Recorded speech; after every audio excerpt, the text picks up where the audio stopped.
2 fois par année. Il venait de la Côte d'Azur, Grasse, si les gens connaissent. Et ils s'étaient rencontrés en Californie, à Berkeley. En train de faire leurs études. Voilà. Et j'ai grandi autour. J'étais en Belgique quand j'étais tout petit. Après, mes parents sont retournés sur Paris. J'ai grandi sur la région ouest de Paris, à côté de Versailles. Et tu as commencé à quel âge à fabriquer des choses qui avaient des fils électriques, des batteries, des transistors? J'ai cassé beaucoup de choses quand j'étais petit. Ça, c'est pour le début. Des lampes, enfin tout ce qui. Je démontais tout. Et en fait, tout petit, hein, quand j'avais une dizaine d'années, 10-12 ans, mon voisin, lui était ingénieur, et il était ingénieur électronicien. Et il m'a ramené une boîte de jouets des années 50, où il y avait les premiers transistors, il y avait de quoi faire des petits amplificateurs, associateurs, des trucs comme ça. Et puis j'ai commencé à bricoler avec ça.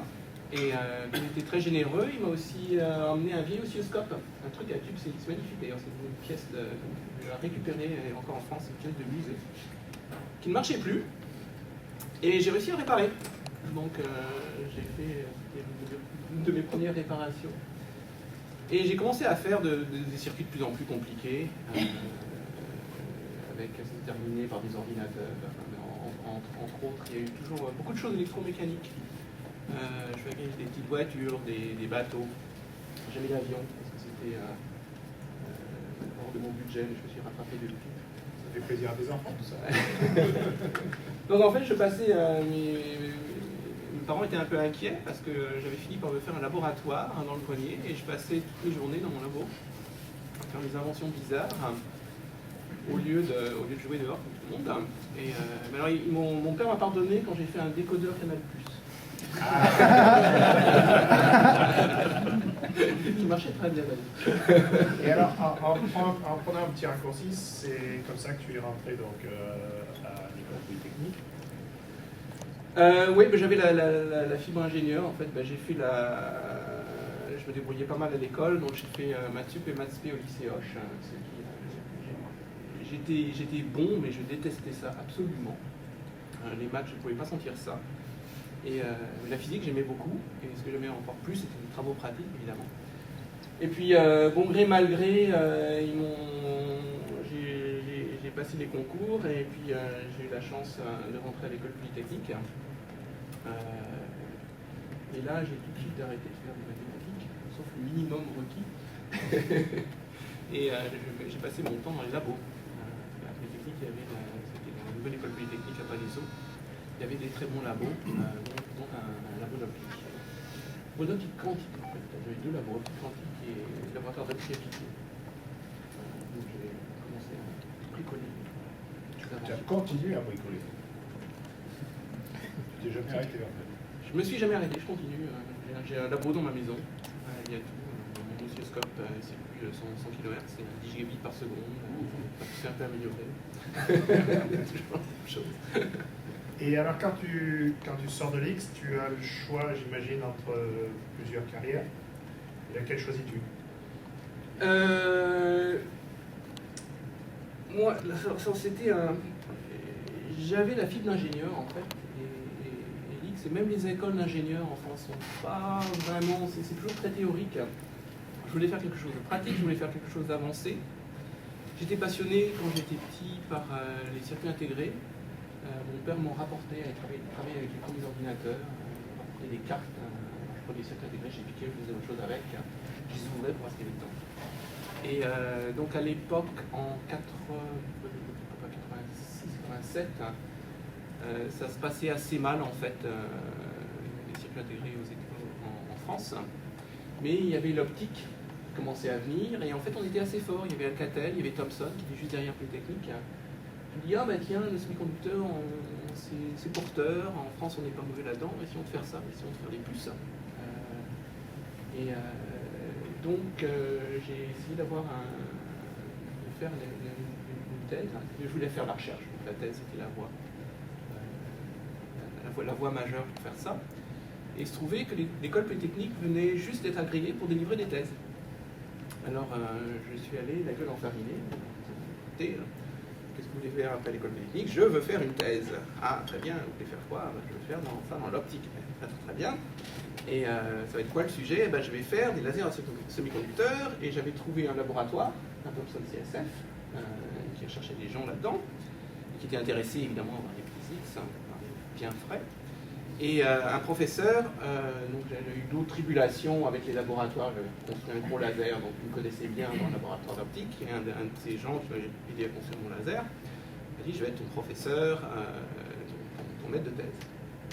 Et alors là, ils ont dit: ouh, les lasers à semi-conducteurs, mais monsieur Verdiel, c'est de la physique appliquée. Ce n'est pas digne de l'école polytechnique. Ils ont refusé de me prendre au programme de thèse. Peut-être, hein. C'était pas théorique comme ils tournaient les boulots. Et donc, j'étais un peu surpris, j'ai mal pris ça. Je suis allé m'inscrire à l'université d'Orsay, où j'ai mis les pieds 2 jours, le premier jour pour m'inscrire, et puis longtemps après, pour prendre mon diplôme. Et même la thèse, on a une dérogation, elle a été soutenue à Thomson CSF. C'était une tribulation aussi. Donc Thomson CSF, c'est une belle aventure, mais qui t'amène aux États-Unis finalement. Qui te permet de venir aux États-Unis. Comment s'est passée cette transition? Volontairement en fait. C'est parce que déjà dans mon domaine, je me rendais bien compte qu'il fallait parler l'anglais couramment. Donc passer 1 an. Alors mes parents m'avaient envoyé en Allemagne pour apprendre l'allemand, parce que l'allemand, on était dans la section allemande, c'est la meilleure classe, blablabla. Alors j'ai eu horreur de l'allemand, parce que j'ai passé 1 mois en Allemagne. J'ai fait 11 ans d'allemand. Ça m'a aidé après avec Siemens. Mais donc je me rendais bien compte que parler couramment une langue, c'était un atout essentiel. Et puis aussi dans mon domaine, il y avait un laboratoire célèbre qui s'appelait Bell Labs. Et je me souviens encore de mes collègues, on était en concurrence avec eux. Et ils se plaignaient tout le temps: oh, ils ont encore écrit un papier là-dessus, ils ont la médaille, c'est pas juste, on avait fait ça il y a 2 ans. Et puis ils sont pistonnés pour avoir leur papier dans l'acceptant les conférences. Et puis je lisais les papiers, je me disais: c'est pas vrai. Ils font des choses exorbitantes. Ils sont vraiment en avance. Donc, allons voir un peu ce qui se passe là-bas, au lieu de se plaindre. Et donc j'ai fait un petit détour par l'université de Maryland, parce que j'ai pas réussi à me faire j'avais pas de contact à Bell Labs, par un Canadien français, Mario Dagenet, qui commençait son laboratoire à l'université du Maryland.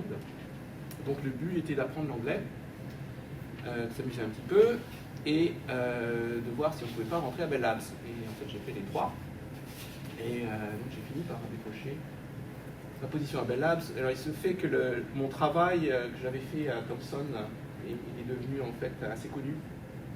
Et donc j'ai été présenté à une conférence aux États-Unis, CLIO, Conference on Laser and Electro-Optics.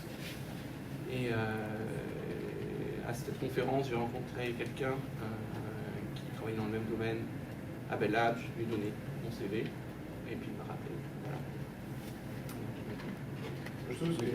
C'est exceptionnel. Beaucoup des speakers qui viennent ici succèdent et expliquent comment ils sont rentrés dans une entreprise parce qu'ils ont vu la lumière et ils sont rentrés en quelque sorte. Et toi, ta démarche a été toujours extrêmement délibérée. Tu voyais des produits de qualité ou des ingénieurs de grande qualité à Bell Labs, tu as trouvé une solution pour j'avais la suite dans les idées en fait. Il se trouvait que je voulais faire donc 2 choses, aller à Bell Labs, et il y avait aussi une compagnie qui m'avait beaucoup étonné. Quand je faisais ma recherche, en fait à Thomson, on faisait les premiers lasers semi-conducteurs de puissance pour des applications évidemment militaires, mais ça sert aussi dans les imprimantes, choses comme ça. Et il y avait une compagnie qui faisait des meilleurs lasers que nous, qui était une toute petite compagnie aux États-Unis qui s'appelait Spectra Diode Labs. C'était une start-up, mais en fait un peu une spin-off de